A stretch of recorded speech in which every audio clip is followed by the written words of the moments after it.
Hello, my name's Steve Chu. I'm the designee for the Secretary of Energy, nominee by President-elect Obama.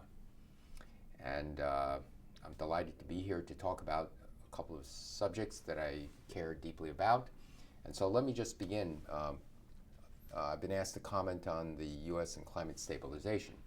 And in the comment it was a comment that says we have to press very hard to keep the average temperature of the world below a rise of 2 degrees centigrade. I think this is an essential goal. It'll be a challenge as to whether we can actually keep it to 2 degrees centigrade, but we simply do not know what will be happening if we go to higher average temperatures in the globe, 4, 5, 6 degrees. Based on what we know before, if you compare the temperature we are at today in the world to the temperature of the ice ages, it was only about 6 degrees centigrade colder. And we know that the ice ages where Pennsylvania, Ohio were covered in a permanent glacier, and New York City in a permanent glacier, that was a very, very different world than where we are today. So it doesn't really take that much imagination to at least realize that if we go 6 degrees warmer, it will be a very different world. And a world where it would be, quite frankly, in my mind, very hard to adapt. So there's other issues. We don't know about the certain tipping points. Let me describe one of the tipping points. There's a tremendous amount of carbon in the frozen tundra in Russia, in Canada, and other places. As the Earth warms up, the microbes in that tundra will begin to wake up, and they will begin to chew on this carbon in the form of dead vegetation and reprocess it in the form of carbon dioxide and methane. Once they begin to do that, scientists say that there will be a release of greenhouse gases that will actually create a runaway effect. And by that I mean that they begin to release more carbon dioxide and methane. It goes up into the atmosphere. There's more greenhouse gases that warms the Earth up still more, and it creates a runaway effect. So much so that there is a reasonable probability that once this starts, the amount of greenhouse gases released could then be larger than, it can even dwarf the amount of greenhouse gases that humans are putting in the air now. And at that point, it's completely out of our control, in the sense that even if the humans stopped emitting more greenhouse gases, the release of the trapped carbon material in the tundra just runs away. We don't know exactly what temperature this is going to occur, but as we go to warmer and warmer temperatures, 4, 5, 6 degrees centigrade, many scientists are feeling that this may really kick in. We cannot go there. I think a world of the 1 degree rise in the temperature of the world is already written into the system. Even if humans don't emit anymore, we're going to see a 1 degree centigrade rise on average. But and I agree completely, we have to do what we can to keep it to about 2 degrees or less. We're going to do more research in finding out when this tipping point is, but the uncertainties are very large at this moment. It is certainly one of the main reasons why I took this job. In fact, the main reason why I started getting interested in the energy problem was because of climate change. And I share the concerns of many of the people who have commented on this. Looking at another comment, it was to implement a nationalized smart grid. I'd love to talk about this.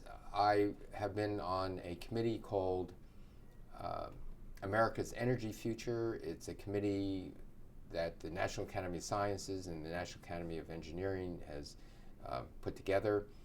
And I'm on the parent committee, but I've also put myself on the transmission and distribution subcommittee. This is a very important issue as America and the world transitions to more and more renewable energy. You need to be able to port energy from the areas of generation of this energy. For example, the great wind resources that are in North Dakota, South Dakota, Wyoming, and other states. We have to ship that energy to population centers in the United States. there are great solar resources in California, Arizona, Texas, New Mexico.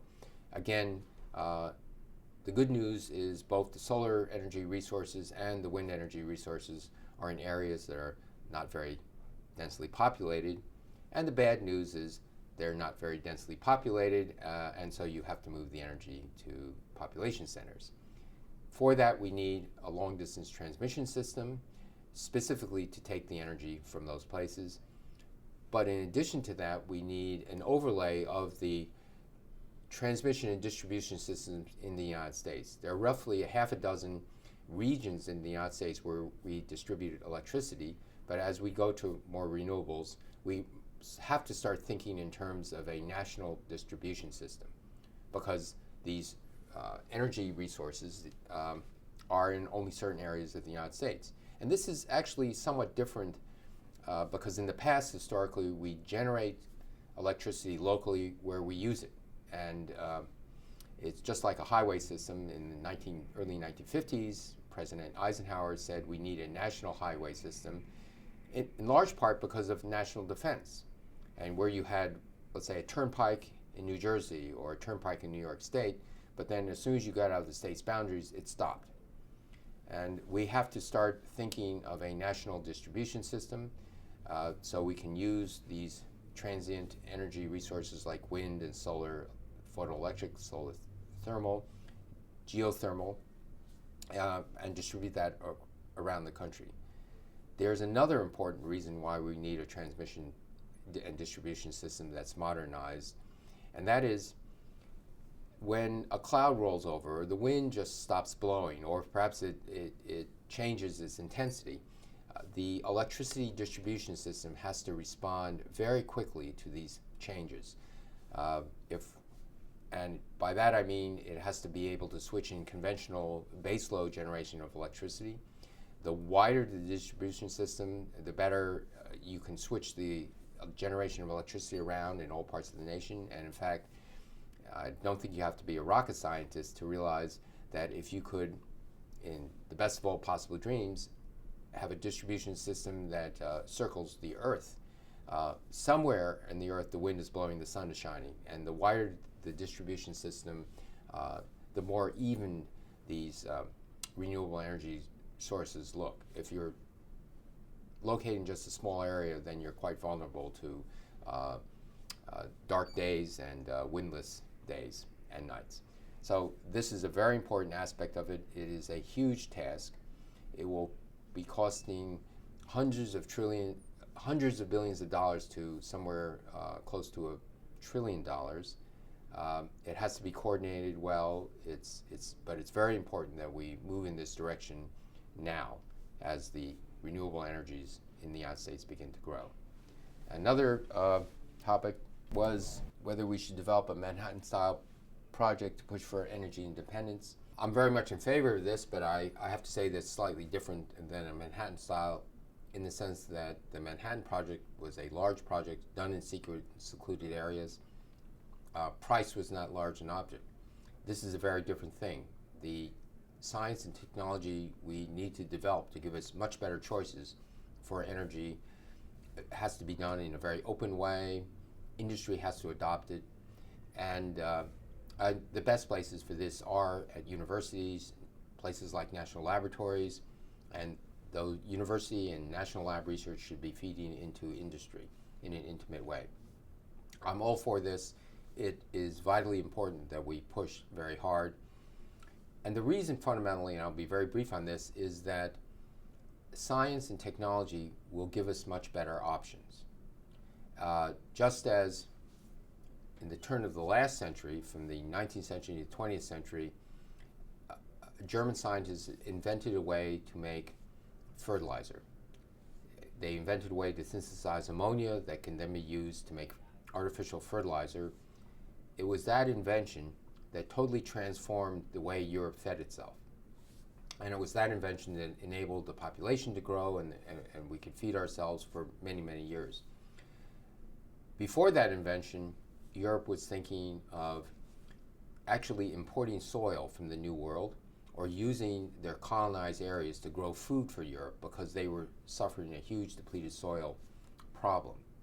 And with the invention of artificial fertilizer, all of a sudden Europe could feed itself. I think on a very similar vein, a lot of the things we're looking in the energy challenge to mitigate climate change, for energy security and independence, a transformative invention could really transform our worries and what we can and can't do. And as a scientist, I remain optimistic that the intellect of great scientists will enable us to provide, again, these wonderful discoveries and inventions. Now, but the last thing I want to comment on is encourage science and technology, and it feeds directly into this.